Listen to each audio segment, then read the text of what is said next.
Thank you for coming to tonight's lecture by Dr. Ed Folsom.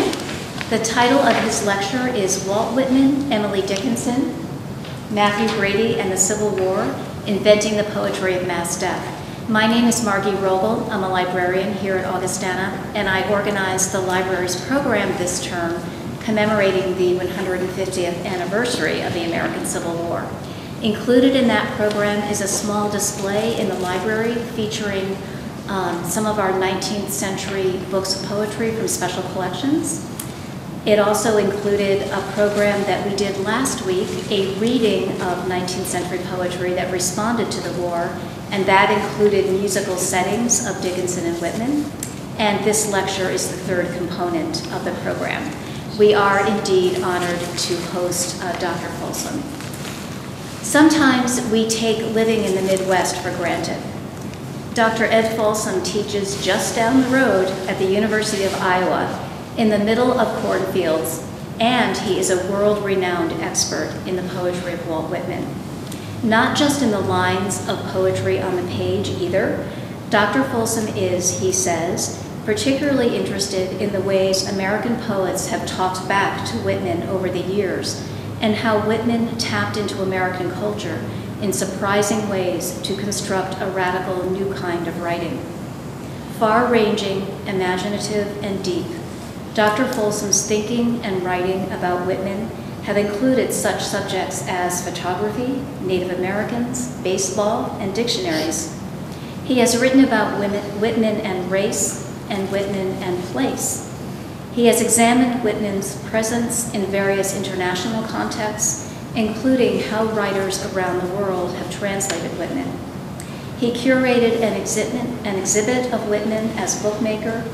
He has leaped into the electronic age, co-directing the Walt Whitman Archive, an online collection of Whitman's voluminous writings, and Classroom Electric, a collection of websites useful for teachers and scholars on Whitman, Dickinson, and 19th century culture. His books include, get ready, Walt Whitman, The Measure of His Song, Walt Whitman's Native Representations, Walt Whitman and the World, Whitman, East and West, Whitman Making Books, Books Making Whitman, and Rescripting Walt Whitman. Reading Ed Folsom's biography creates educational envy. Why didn't cool professors teach and offer cool courses at the college I attended? Taking a survey of American poetry with Dr. Folsom, reading the likes of Dickinson, Whitman, Frederick Douglass, W.S. Merwin, and Gary Snyder with Dr. Folsom, that sounds like English major heaven. Please welcome the Roy J. Carver Professor of English from the University of Iowa, Ed Folsom. The Civil War, of course, changed everything for the United States, and it became America's first confrontation with mass death. Death and injury on a scale previously unimaginable. What does a poet, what do any of us do with mass death? And once you've experienced it, how do you keep writing poetry? What art can grow out of an encounter with mass death and unspeakable injury? How is it possible to make poetry out of the pain and grief brought on by mass death? Numerous poets in the 20th century, while experiencing 2 world wars, would discover unsettling answers to these questions. But tonight, I want to look with you at the ways that America's 2 most innovative 19th century poets, Walt Whitman and Emily Dickinson, became the first to wrest an art out of that horrible experience. When any war begins, most people think it will be over quickly. In the recent history of wars in which the United States has been involved, many people can still remember the comments of Secretary of Defense Donald Rumsfeld on the eve of the Iraq War. Quote, "It's unknowable how long that conflict will last. It could last 6 days, 6 weeks, I doubt 6 months." Vice President Richard Cheney agreed that, quote, "It'll go relatively quickly, weeks rather than months." It was no different for Walt Whitman and Emily Dickinson on the front edge of the Civil War. Like the United States initiating a war in Iraq that one of the president's advisors blithely predicted would be a cakewalk that would be over in a couple of weeks, most northern and southern observers predicted the Civil War would be a brief and clean little war, over in a matter of weeks, if not days. Quote, "A great and cautious national official," Whitman recalled, predicted that it would blow over in 60 days, and folks generally believed the prediction. Civil War histories are full of stories of people who packed picnic lunches to go sit on the hills to watch the Battle of Bull Run, only to be shocked into horror as the Northern troops beat a retreat into Washington. "Where are the vaunts and the proud boasts with which you went forth?" Whitman asked after Bull Run. "Where are your banners and your bands of music and your ropes to bring back your prisoners?" Well, there isn't a band playing, and there isn't a flag, but clings ashamed and lank to its staff. A year and a half later, Whitman was down at the war front in Fredericksburg, Virginia, looking after his injured soldier brother, and was now wondering how long this suddenly very bloody quagmire would last. As he approached the mansion used as a hospital, he passed by, quote, "a heap of amputated feet, legs, arms, hands, etc., a full load for a one-horse cart." It was the first indication he had that this would be a war of amputation, eventually severing an entire generation of American males from the country's future. That pile of body parts that Whitman encountered, like some grotesque parody of his life-affirming poetic catalogs, became the stubborn reality he would have to learn to incorporate in his radically altered post-1860 poetry.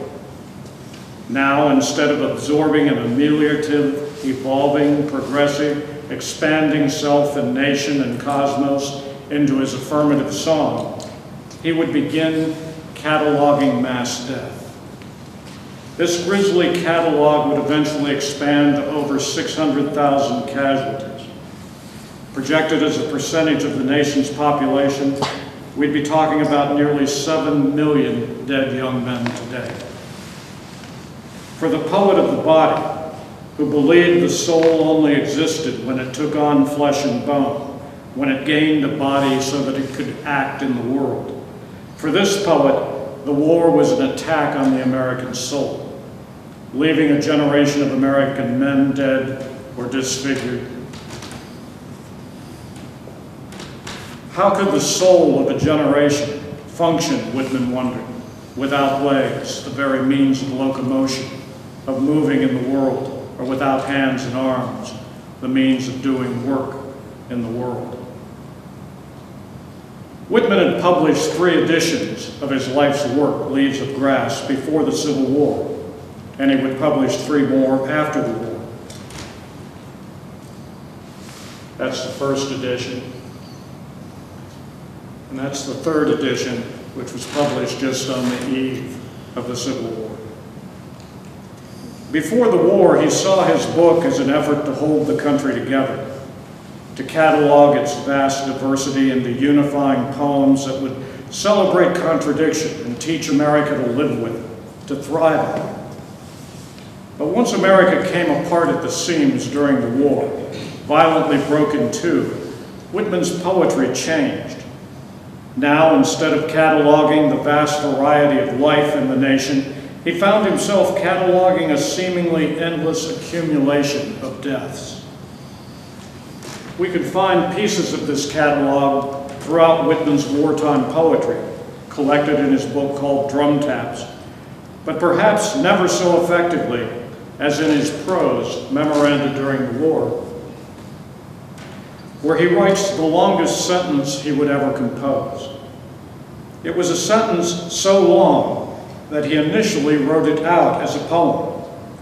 using his long catalog lines to tally the dead. And you can see the manuscript pages on the handout that I think most of you have there. If you didn't get one, they're available as you leave. Whitman here invents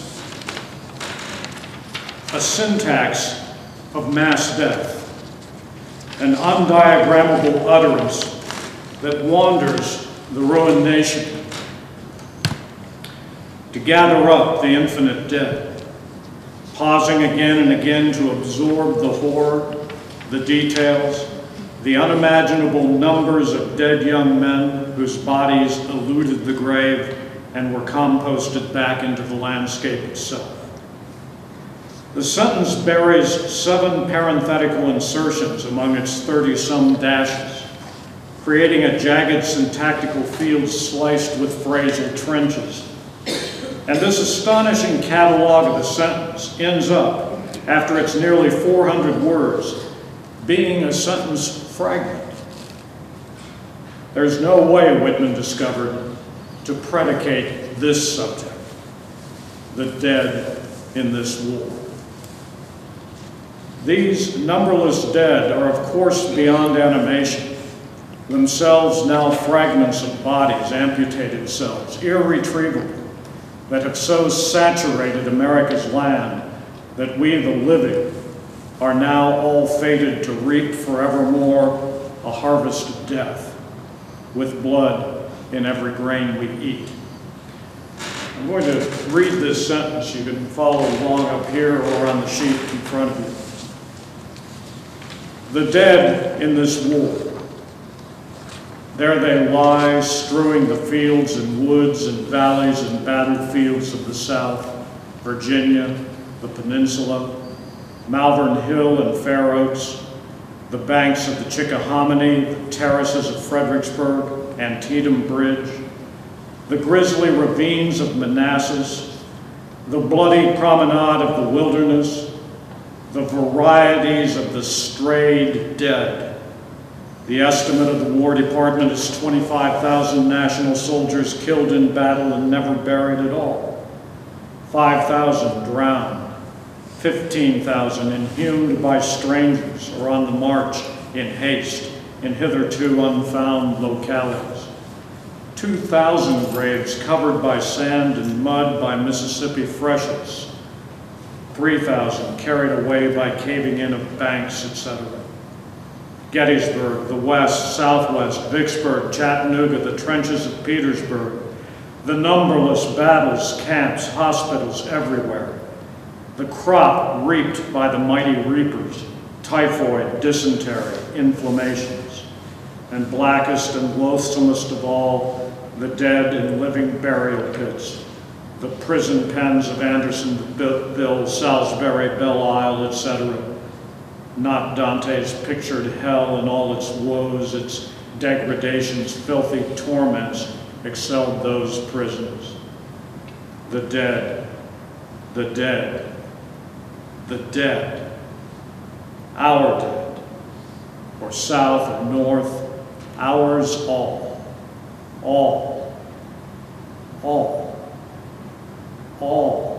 finally dear to me, or east or west, Atlantic coast or Mississippi Valley, somewhere they crawled to die, alone, in bushes, low gullies, or on the sides of hills.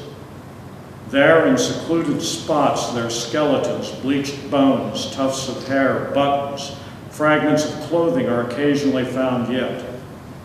Our young men, once so handsome and so joyous, taken from us, the son from the mother, the husband from the wife, the dear friend from the dear friend.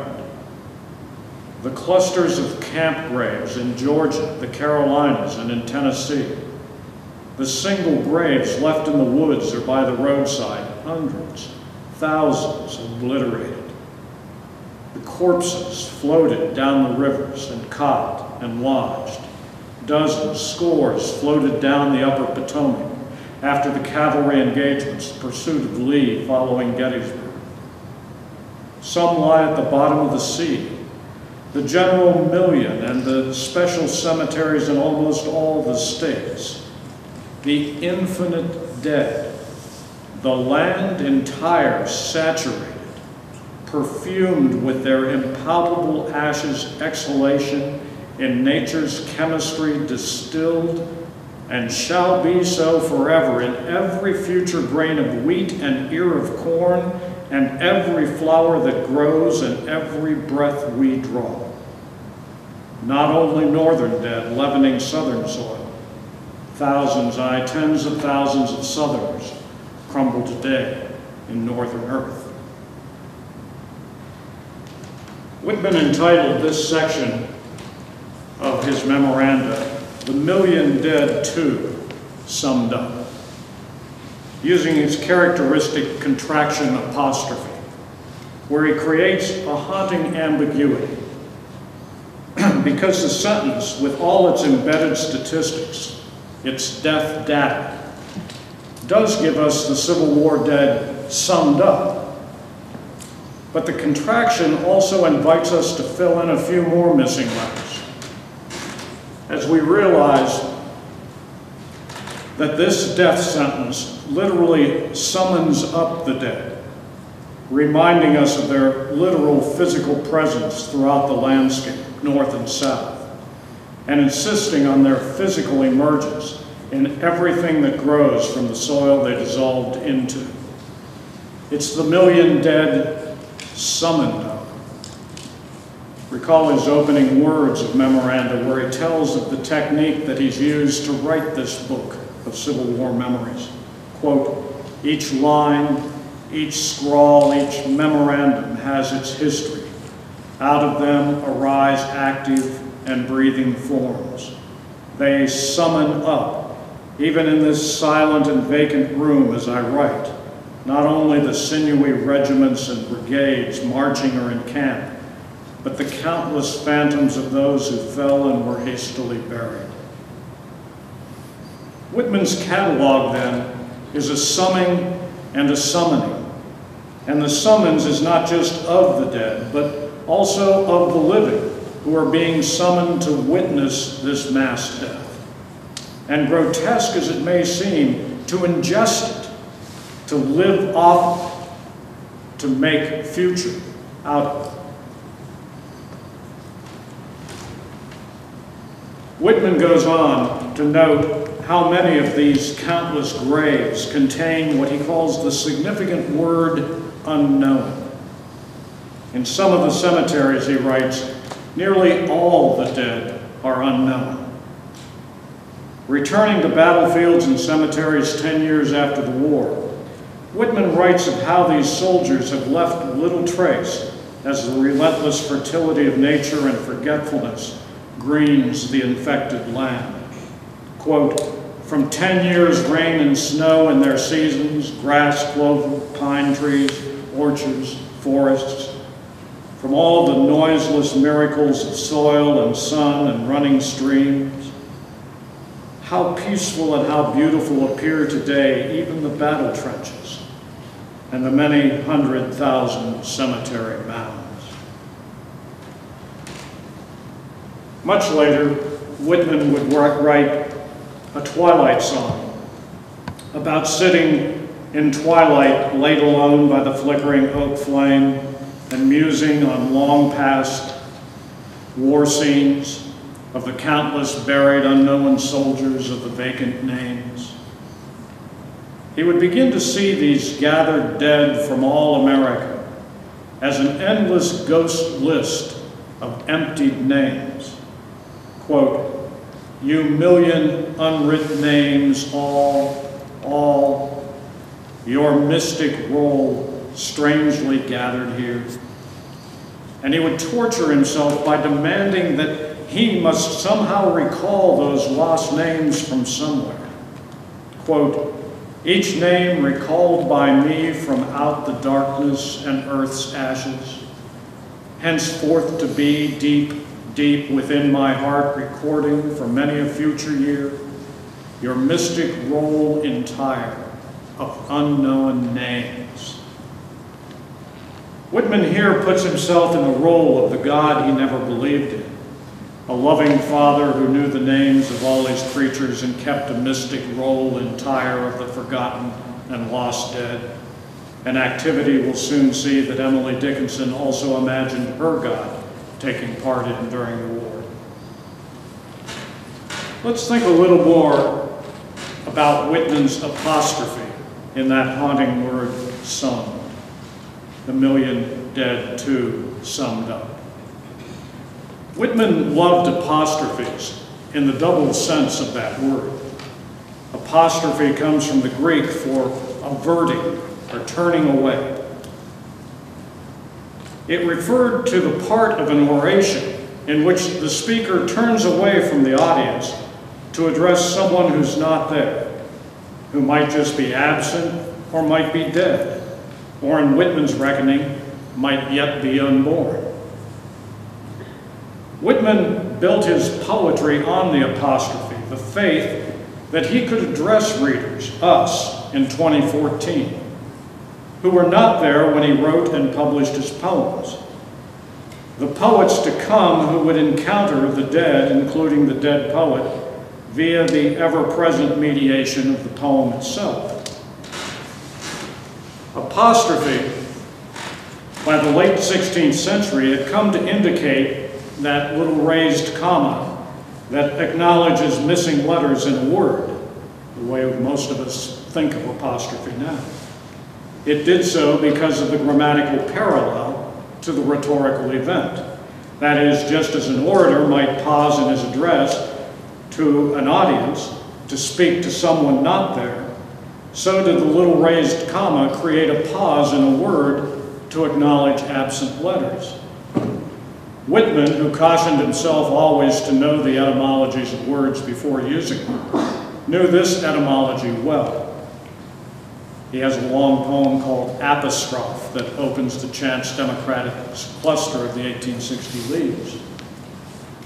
And in his 1860 poem called Poets to Come, he apostrophizes all of us in the future as he pauses to give us a quick glance, a few indicative words before wheeling back into the darkness and averting his face. That averting is the very nature, the root meaning of apostrophe, a turning away in order to confront something that's not there. Whitman's work is full of apostrophes of both kinds, addresses to people he could never have known or seen, but claims to have anticipated nonetheless, and little marks indicating absences everywhere in his words.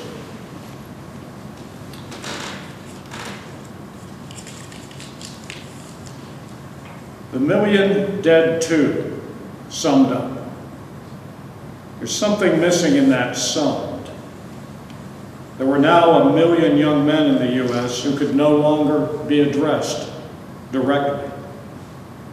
He can sum them up, total up the loss, but he cannot summon them up again except by an apostrophe to the dead. And the apostrophe in summed is a slippery one, where one missing letter suddenly morphs into 3 missing letters. Once the absence begins to take away what should be there, the absence seems to demand a right to more. That 3-letter absence, we suddenly realize, turns out to form the word one. This elided and silenced one is precisely what has been lost in Whitman's relentless summoning up of the dead, where individual identity is subsumed by mass anonymity. Quote, we see on monuments and gravestones, singly or in masses, to thousands or tens of thousands, the significant word unknown. So in Whitman's apostrophized type, the missing one quickly becomes, in a suggestive homonym, 2, and then, well, 1 million dead, 2, summoned up. Whatever summoning of the dead the chemistry of nature may now do, The wheat and the flowers will never produce in their composting magic the one who is lost, the one with a name and identity that is compounded into the infinite dead, an infinity of elided ones. We can sum up the ones into the hundreds of thousands, but we can never summon up any one of the million. They are all unknown now, distinct ones who have become erased some ones. So as Whitman developed an art out of that horrific experience of loss, the signs of the massive absence he was dealing with are everywhere. He had published 3 editions of his life's work, Leaves of Grass, before the war, and he would publish 3 more after the war. Before the war, he saw his book as an effort to hold the country together, to catalog its vast diversity into unifying poems that would celebrate contradiction and teach America to live with it and thrive with it. But once America came apart, Whitman's poetry, as I mentioned, changed. Now he found himself cataloging death and recording absence. His diction begins to change, as do the rhythms and scope of his poems. The expanding catalogs give way to truncated images of loss. He begins speaking as much or more to the dead as to the unborn. And apostrophes enter his work with a vengeance. His proof sheets at the time show an obsession to remove letters and insert apostrophes, the signs of lost and absent letters. His Blue Book copy of the 1860 Leaves, which he kept revising during the war, is full of deletion marks as he removes the E from past tense verbs and meticulously inserts apostrophe after apostrophe, thus substantially reducing the number of letters in his book, creating an impression of frequent and random absences, of missing letters that once were there but are now evident only by the apostrophic mark of their absence. "What chemistry," Whitman exclaimed in his 1856 poem, eventually entitled This Compost, where he most clearly expresses his faith, spirituality as a compost heap, the soul as endlessly recycling material, every atom belonging to you as good belonging to me. These spinning atoms that make up each of us were here at the origin of the cosmos and will be here as long as matter exists. And from some distant point in the universe, a telescope powerful enough to see this dust mote we call Earth would today see this world before any of us were born, our present and our past translated into the future of those distant observers. In The Million Dead, Whitman evokes the same composting faith, the same nature's chemistry distilled. But now the chemistry is working overtime, having to compost death back into life on a more massive scale than ever before. It's an ecological test of nature's chemical powers, to create food to nurture the nation's future out of the hundreds of thousands of missing soldiers. Whitman's Civil War poetry and the poetry he wrote after the war literally embody that absence, taking on apostrophized spaces as the poetry continues to turn away from the present, not so much now toward a future Whitman could never know, but rather toward a past that had become unknown. So in his long death sentence, his catalog of the Civil War dead, we note that when he first wrote it as a poem, his manuscript notes, it's a little hard to see on the copy that you have, but the manuscript notes indicate he intended it for a lecture, as a piece for address to audiences, as a recitation, where he could face a living audience and turn away for a moment to apostrophize those absent members, the dead in this war, and let them know how they nurtured the living. For Whitman, then, the war was not so much catastrophic with the roots of that word, to turn down, overturn, come to a sudden end. Not so much catastrophic as apostrophic. A problem of how to address what was lost and gone and turn it into what did not yet exist. For him, finally, it became a dual apostrophe, to the dead and to the yet unborn. So in Democratic Vistas, we see him struggling with how to address a future that did not yet exist. A democracy that was in the making, but at the moment appeared hopelessly flawed. A future that would have to be made, as all futures are, out of the dead. Meanwhile,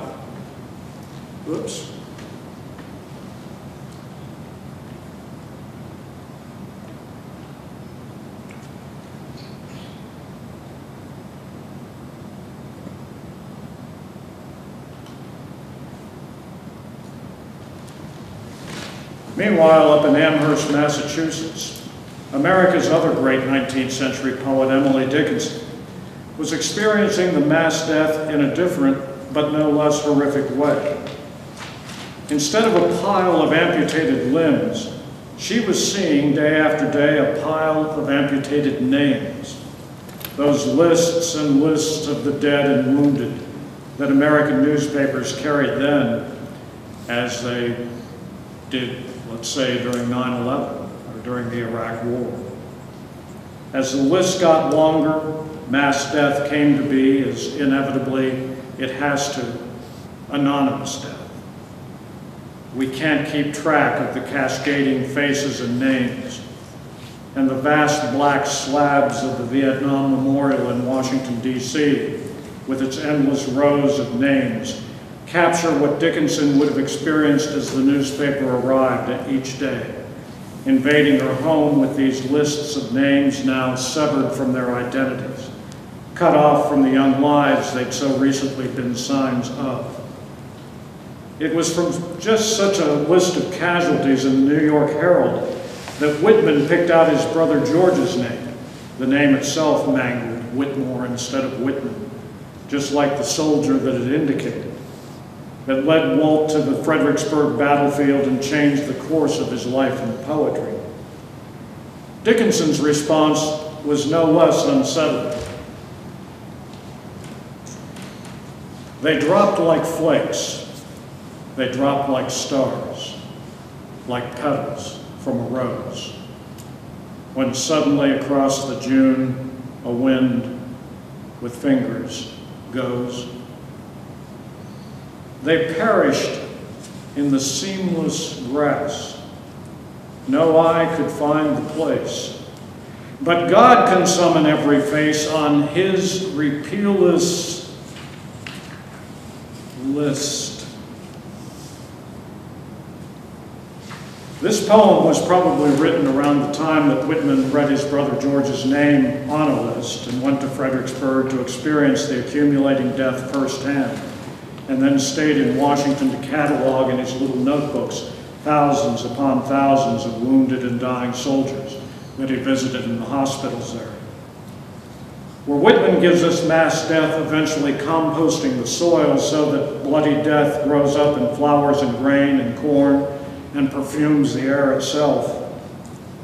Dickinson gives us an image of a world, a universe, dropping things in masses, each individual death like a snowflake lost in the vast accumulation of snow, like a falling star disappearing amidst the millions, like petals stripped from a rose by a cold wind in a warm month, its invisible fingers stripping the red life in the midst of the growing season. Like Whitman's mass of unknown graves that seem to heal back into leaves of grass, the dead in Dickinson's poem perish in the seamless grass, which grows over and closes the seam of the grave, leaving the dead now seamless, the dead now seamless. No eye could find the place. The living, as Whitman reminds us, have more and more trouble remembering, and the dead, as their numbers proliferate, have less and less identity. After a while, no I could find the place. All the dead are unknown, Whitman reminds us.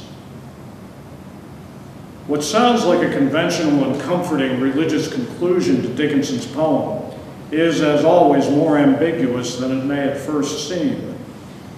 Dickinson's God always seems to her careless with life, which is to him a thing as easy to efface as to invent. More concerned, as she says in one poem, with his perturbless plan than with the murmuring perished patterns. It's easy to invent a life. God does it every day. Creation but the gamble of his authority. It's easy to efface it. The thrifty deity could scarcely afford eternity to spontaneity. The perished patterns murmur, but his perturbless plan proceed, inserting here a son, there leaving out a man. So when they dropped like flakes, a poem without lists, God seems to have a big one, as if those expanding lists in the newspapers, as a short war dragged on into a very long war, were some journalistic equivalent of God's repealless list, his supposedly complete list of all of our dates of effacement. But what comfort to the living is God's summons? What comfort to the living is it that God can recall each face as he effaces it, if the living eye cannot find a trace? And it's not just God's summons here. Like Whitman's summoning up the million dead, looking at the million unwritten names all, Dickinson's poem ends on its own kind of contraction, as she inserts a dash between repealless and list, leaving what seems to be a noun hanging at the end of the poem, where it suddenly doubles as a verb, summoning us. Listen, list. Remember Shakespeare's Hamlet, ghost of Hamlet's father in a chilling moment, demanding of his son that he, quote, lend thy serious hearing to what I shall unfold. List, list, oh, list. Dickinson, too, often listens to the dead and tortures herself by what she cannot hear. The living tell the dying but a syllable, the coy dead none. And they drop like flakes when we hear list as a command, a summons. It literally interrupts the conventional comforting statement that seems to be forming the conclusion of the poem and asks us instead to use our senses, to listen to the silence of the dropping flakes, the muteness of the list of names of the dead.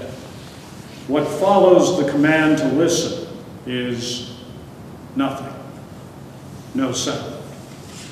We cannot hear to hear if there's anything to hear. It's a result of such profound silences that Dickinson finds herself saying, as she does in another poem about the mass death of the Civil War, and I have all these poems on the last page of your handout for you, so you can read them more leisurely later. In her own poem about mass death of the Civil War, she says, "It feels a shame to be alive when men so brave are dead." For her, the dissolving of soldiers into the landscape is every bit as horrifying as it is for Whitman. But it comes for her without his serene ecological faith in the power of compost to turn death to life again. For Dickinson, the process is even more violent, a mortar and pestle procedure, where God seems the implied agent of grinding as we, the living, look on. Are we that wait sufficient worth that such enormous pearl as life dissolved be for us in battle's horrid bowl? Whitman would see in When Lilacs Last and the Dooryard Bloomed, quote, battle corpses, myriads of them, and the white skeletons of young men. And he would cast them all as, quote, the debris and debris of all the slain soldiers of the war, recognizing that these now dissolved beings suffered not, but rather the living remained and suffered. Whitman, like Dickinson, would question whether the living were worth the sacrifice of mass death, and much of the rest of his life would be dedicated to trying to imagine an America that would somehow be worthy of the sacrifice of a generation of young men. But he would never put this sacrifice in the stark economic terms that Dickinson did.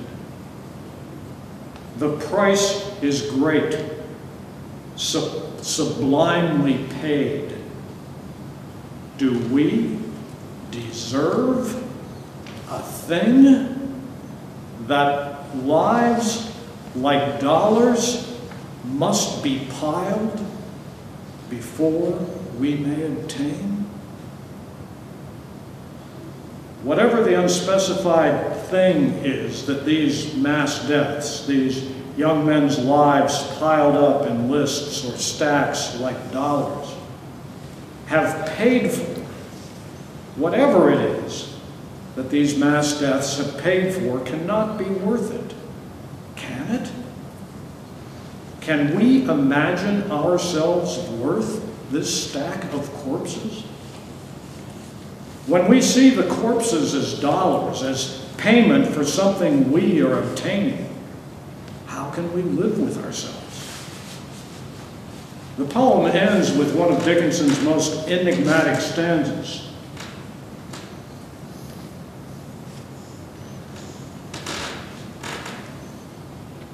It may be a renown to live. I think the man who died, those unsustained saviors. And then you can figure how to read that last line. Present divinity, present divinity. Whitman in his Civil War poems came to view each dead soldier as Christ himself, as Whitman called him. And the war was therefore a massive set of crucifixions.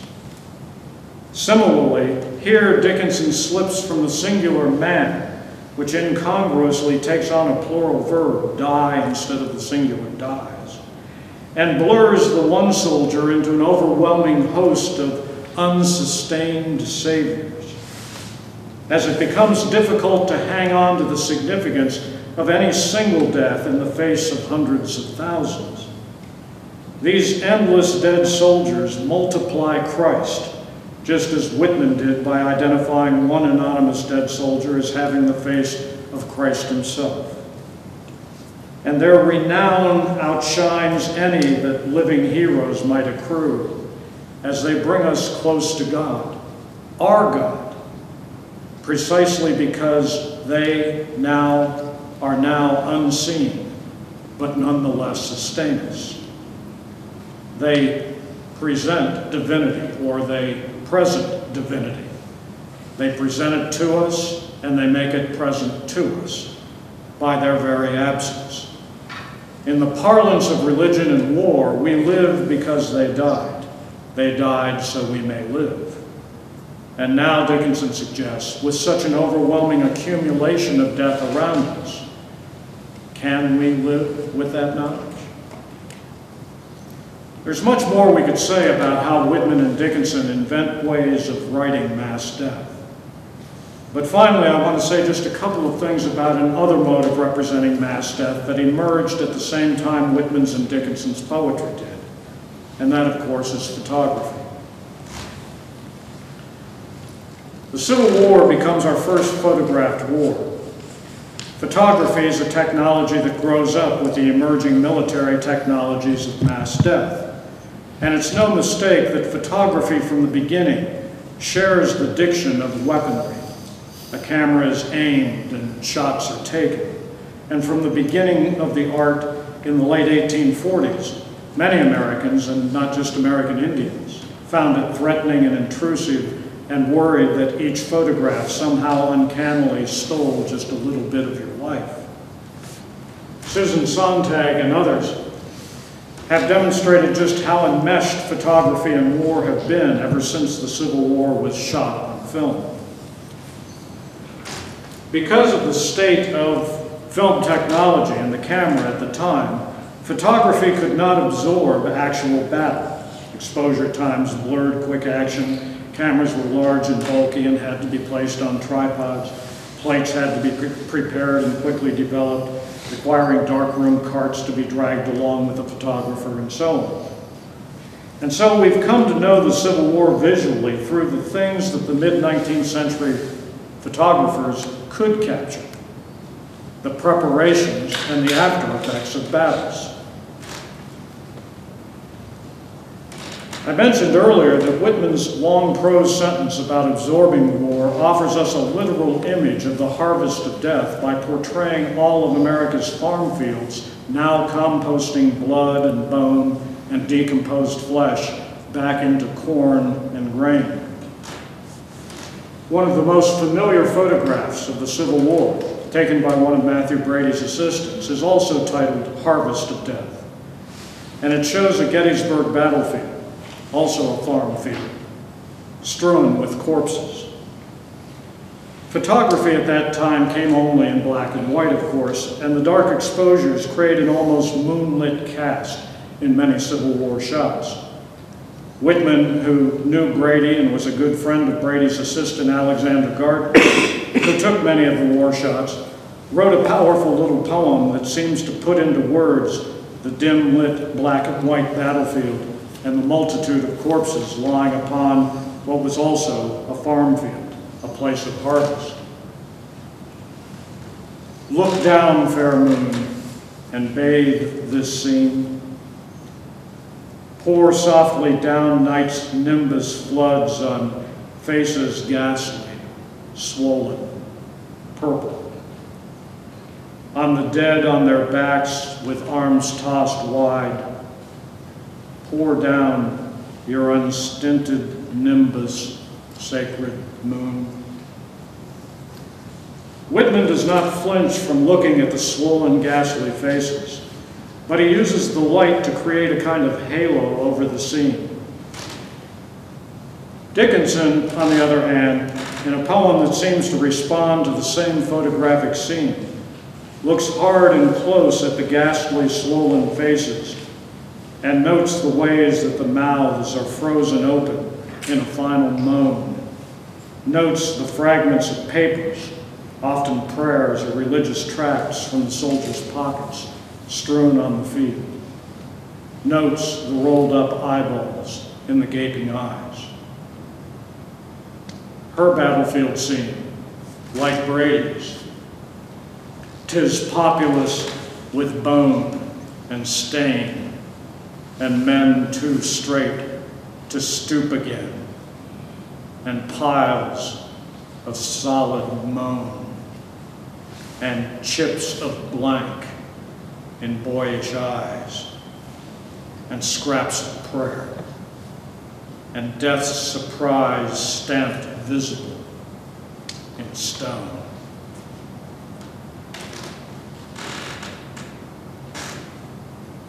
The photograph stamps death visible, and the stone stillness of the photograph sculpts the dead into unbending, blank, silent forms, as does the excruciating sculpting of Dickinson's imagery, creating a poetic rigor mortis.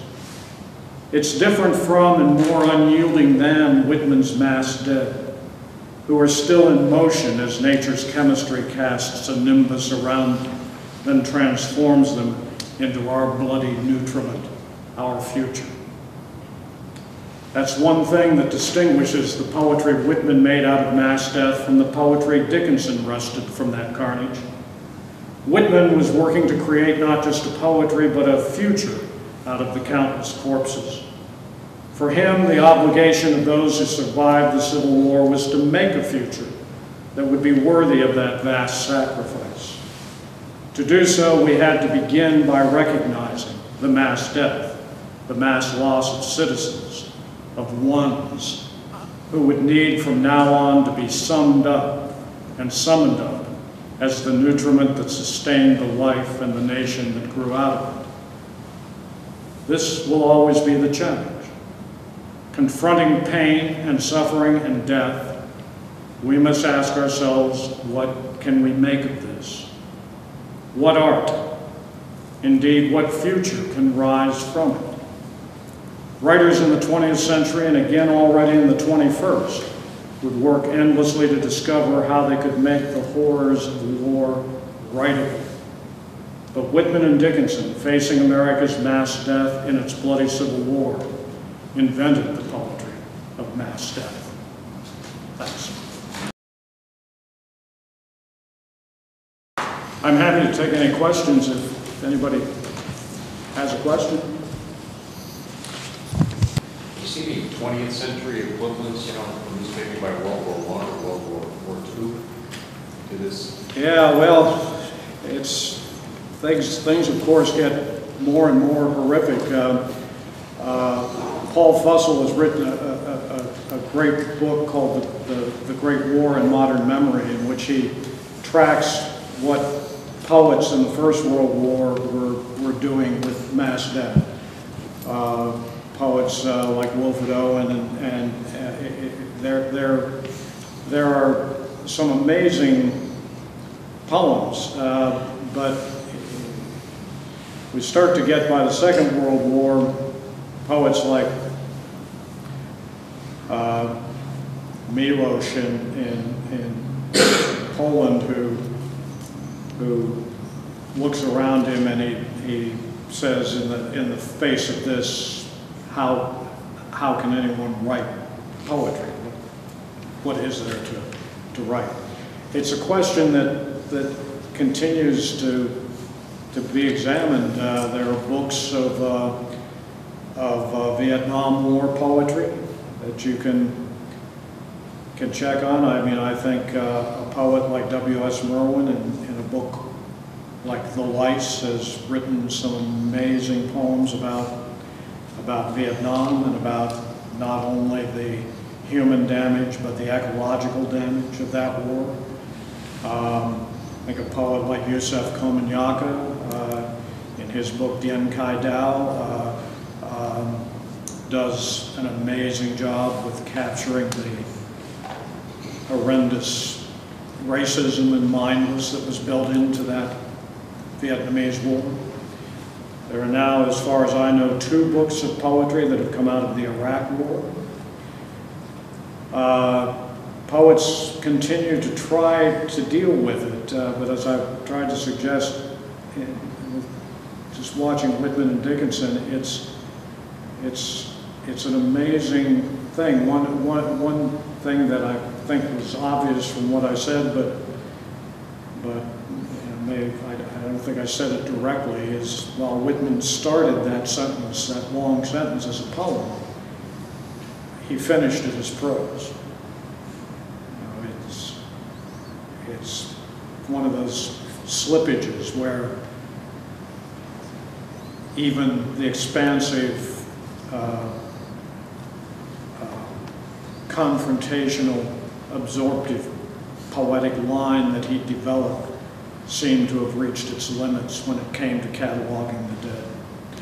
And it worked for him finally better in prose, where he could continue to stop and parenthesize and hold off and hold off.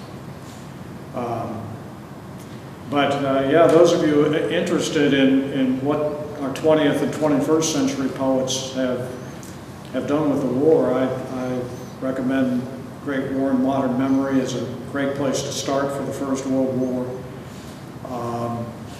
Second World War, oddly enough, I think has the greatest paucity of poetry about it, but the Vietnam War generated an amazing amount of really interesting poetry by poets who have gone on to become some of the most respected poets in the country.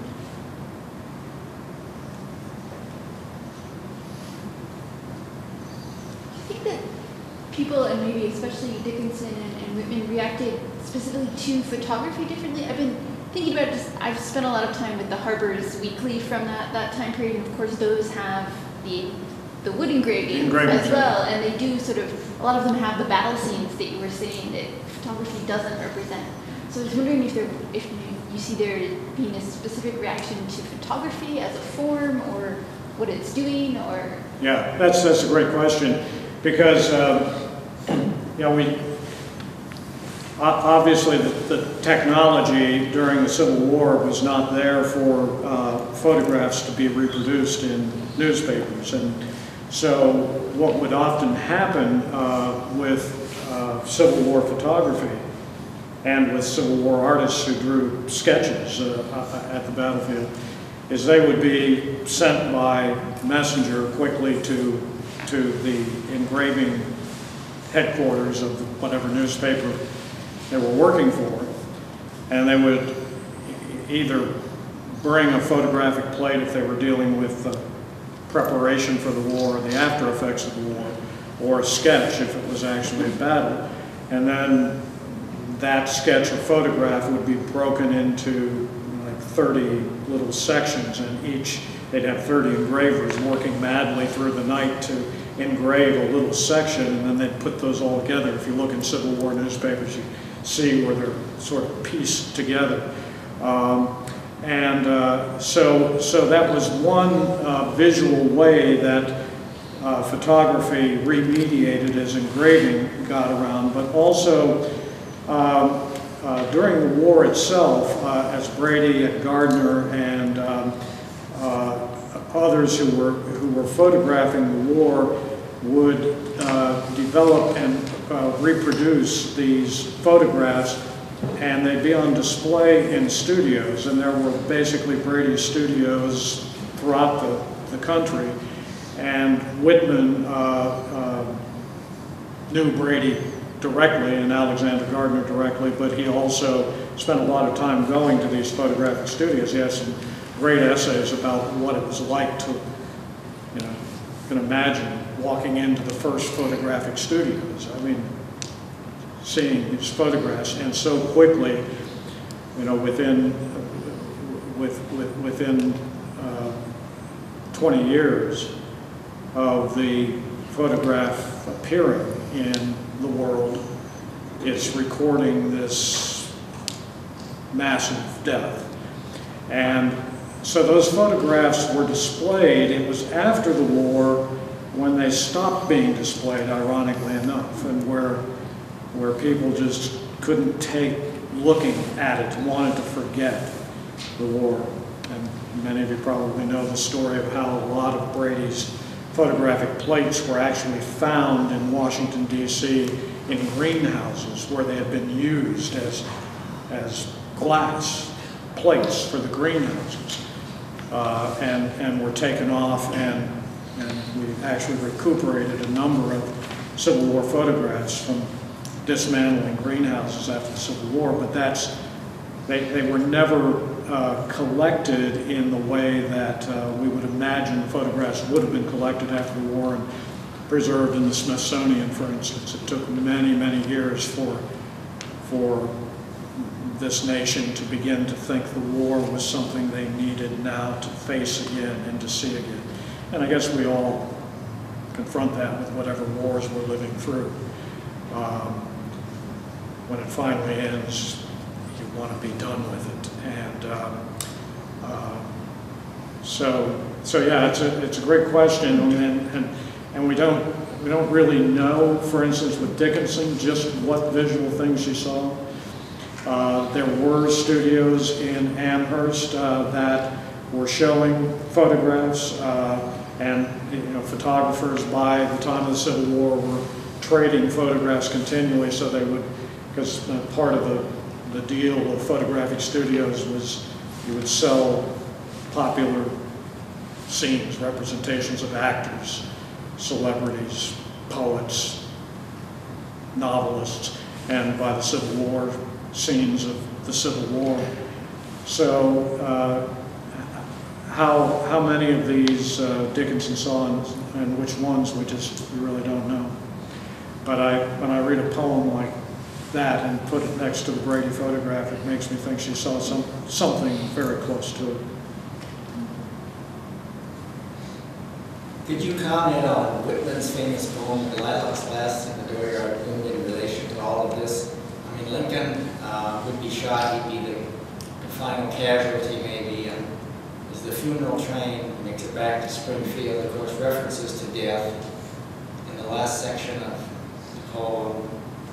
Could you just comment on that, how this all fits into Whitman's attitude as he writes "When Lilacs Last"? Yeah, I mean, "When Lilacs Last and the Dooryard Bloomed,"